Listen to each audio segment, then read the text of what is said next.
నడిపించేవాడు నాయకుడు ముందుండి నడిపించాలి. తాను పోటీ చేసి ఖచ్చితంగా గెలుస్తానని నమ్మకం కలిగించాలి. కానీ గెలుస్తానన్న నమ్మకం లేక పోటీకి దూరంగా ఉంటే మిగతా అభ్యర్థులు నైతికంగా బలహీనపడతారు. అదే సమయంలో స్క్రీనింగ్ కమిటీ చైర్మన్గా ఉన్న రాజగోపాల్ రెడ్డి పార్టీ మారిపోయే పనిలో ఉన్నారు. ఆయనకు టికెట్ ప్రకటించలేదు. మరోవైపు టికెట్లు పొందిన నేతలు ఎంతమంది బరిలో ఉంటారో తెలియని పరిస్థితి. కొన్ని చోట్ల పార్టీని నమ్ముకున్న వారికి ఛాన్స్ ఇవ్వలేదని అసంతృప్తులు వెరసి తెలంగాణ బీజేపీ పరిస్థితి పెనం మీద నుంచి పొయ్యిలో పడినట్లవుతోంది.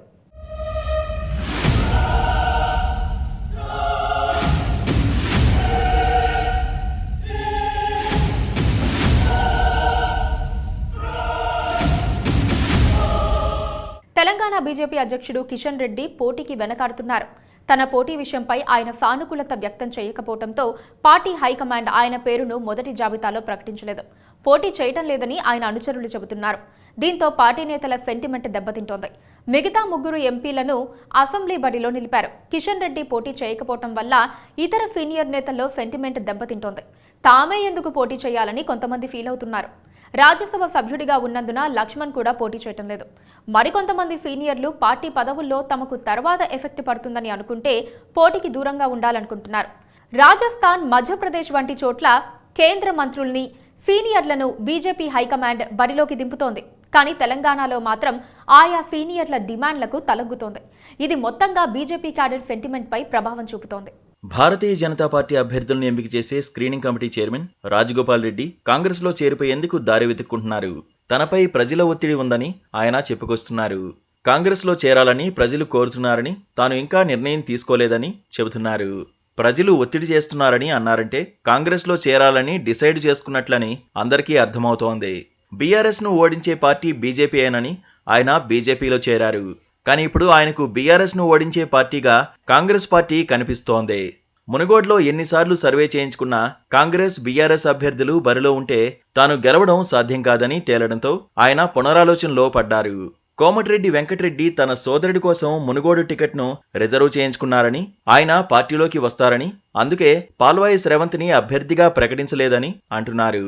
2 రోజుల్లో రాజగోపాల్ రెడ్డి కాంగ్రెస్ లో చేరిపోతారు. టికెట్లు కేటాయిస్తామన్నా వెళ్లేవాళ్లు వెళ్తుండగా టికెట్ల ప్రకటనతో మరిన్ని సమస్యలు వస్తున్నాయి. కాస్త బలంగా ఉన్న నియోజకవర్గాల్లో వలస నేతలకు టికెట్లు ఇవ్వడంతో ఇప్పటివరకు పార్టీ కోసం పనిచేసిన వారు గుడ్ బై చెబుతున్నారు. బీజేపీ ఫస్ట్ లిస్టు ప్రకటన తర్వాత పార్టీలో అసంతృప్తి జ్వాల మొదలైంది. వరంగల్ పశ్చిమ నియోజకవర్గానికి చెందిన ఏనుగుల రాకేష్ రెడ్డి తనకే టికెట్ వస్తుందని గంపెడాసులు పెట్టుకున్నారు. నియోజకవర్గానికి పరిమితమై క్షేత్రస్థాయిలో పనిచేస్తున్నారు. తీరా ఇప్పుడు ఆ స్థానాన్ని రావు పద్మకు కేటాయించారు. పార్టీ నాయకత్వంపై ఆయన అనుచరులు తీవ్ర ఆగ్రహంతో ఉన్నారు.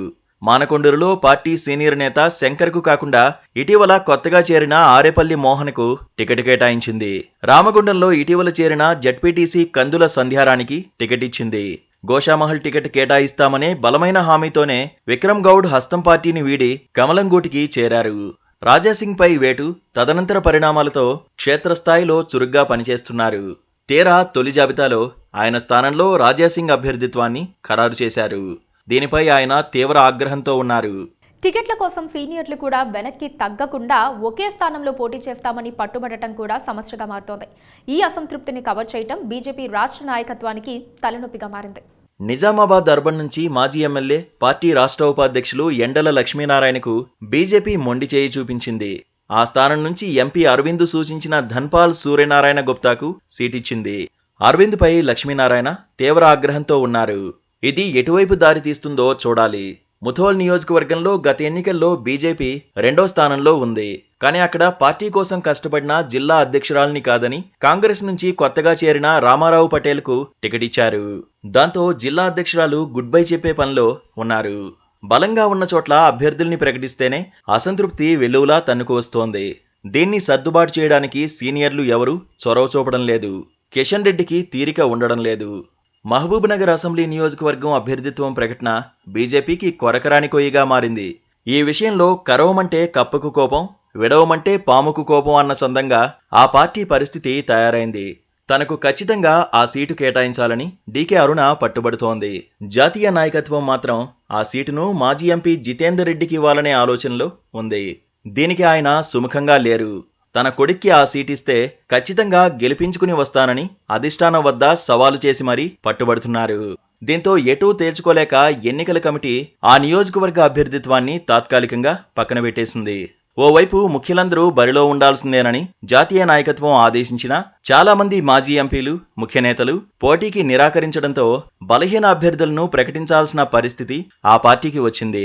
మరోవైపు నియోజకవర్గాల్లో బలం ఉన్నా లేకపోయినా పార్టీ కోసం పనిచేస్తున్నాం కాబట్టి తమకు అవకాశం కల్పించాల్సిందేనని పట్టుబడుతున్న వారు ఉన్నారు. ఓవైపు సీనియర్లంతా అస్త్ర సన్యాసం చేస్తున్నారు. ఎన్నికల నేపథ్యంలో బీజేపీ రాష్ట్ర నాయకత్వం 14 కమిటీలను వేసింది. వాటిని అసంతృప్త నేతలను బుజ్జగించేందుకు మొక్కుబడిగా వేశారు. ఆయా కమిటీలకు చైర్మన్లుగా నియమించిన అసంతృప్త నేతలు తమ విధులను నిర్వర్తించడం లేదు. విజయశాంతిని ఆందోళన కమిటీ చైర్పర్సన్గా నియమించింది. తాను పార్టీని వీడట్లేదని ఆమె చెబుతున్నప్పటికీ పార్టీ ముఖ్యమైన కార్యక్రమాలకు మాత్రం హాజరు కావడం లేదు. పొత్తు విషయంలోనూ అంతే. తాజాగా జనసేనకు 12 స్థానాలు ఖరారు చేసిందని ఓ జాబితాను సోషల్ మీడియాలో పెట్టారు. అసలు సంప్రదింపులు జరపకుండానే స్థానాలు ఎలా ఖరారు చేస్తారో బీజేపీ నేతలు చెప్పాల్సి ఉంది. టీడీపీ, జనసేనలను గ్రిప్లో పెట్టుకుంటే గ్రేటర్ పరిధిలోని తమ సొంత బలానికి సెటిలర్ల ఓట్లు కలిసొస్తే 4-5 సీట్లలో గెలవచ్చని అనుకుంటోంది. కానీ అది కూడా వారు అనుసరిస్తున్న వ్యూహాలతో ముందుకు సాగడం లేదు. జనసేనతో ప్రాథమిక చర్చలు మాత్రమే జరిగాయని కిషన్ రెడ్డి చెబుతున్నారు.